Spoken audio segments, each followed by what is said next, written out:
Sunu Presse, à la présentation Aïcha Toupam. Sunu Presse vous est offert par le Grand Carnaval de Dakar. Bonjour, le limogeage du chef de cabinet du président de la République, la polémique sur les chiffres du port de Dakar et la journée internationale des droits des femmes, entre autres sujets, sont mis en exergue par les quotidiens reçus ce matin. Le chef de l'État limoge son chef de cabinet, lit-on dans le journal Vox Pop, revenant sur les premiers mots et la précision de Pape Amada Touré. Il estime que cette décision du chef de l'État n'a rien à voir avec sa dernière sortie. Le journal Walf Quotidien s'intéresse sur l'activité économique et la polémique sur les chiffres du port de Dakar et la NSD qui pointe une chute de 17,1% et la direction du PAD affiche une hausse de 4%. Le journal Les Échos revient sur le sureffectif, la gabegie, la gestion désastreuse et la perfusion par l'État de l'aéroport international de Dakar et revient sur Cheikh Bamba Dièye qui diminue drastiquement les charges de fonctionnement.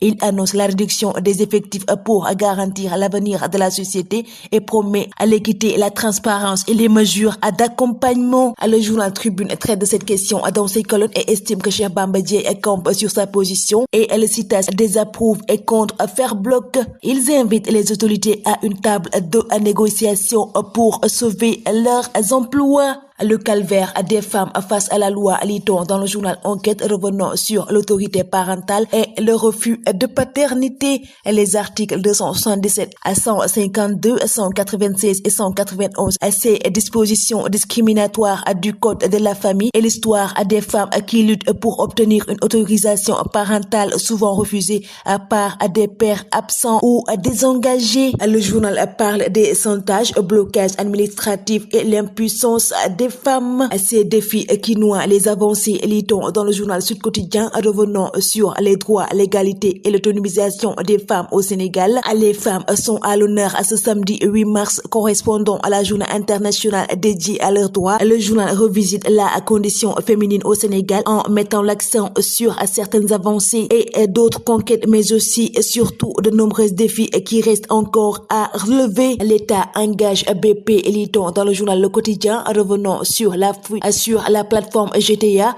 Il demande à l'opérateur de prendre toutes les mesures pour maîtriser rapidement la fuite. La marine nationale déployée autour du site. Le journal Rewmi Quotidien s'intéresse à la restitution des bases militaires françaises, mais à sa une, le Sénégal récupère Maréchal et Saint-Exupéry et le personnel sénégalais licencié au 1er juillet 2025. Le quotidien national Le Soleil revient sur l'adaptation théâtrale du roman de Cheikh Hamidou Kane et parle de l'ambiguïté d'une aventure incarnée sur les planches. Choc Teungueth FC Génération Foot, lit-on dans le journal Record, revenant sur la 17e journée de la Ligue 1 sénégalaise. Le Carnaval de Dakar célèbre le riche patrimoine culturel africain.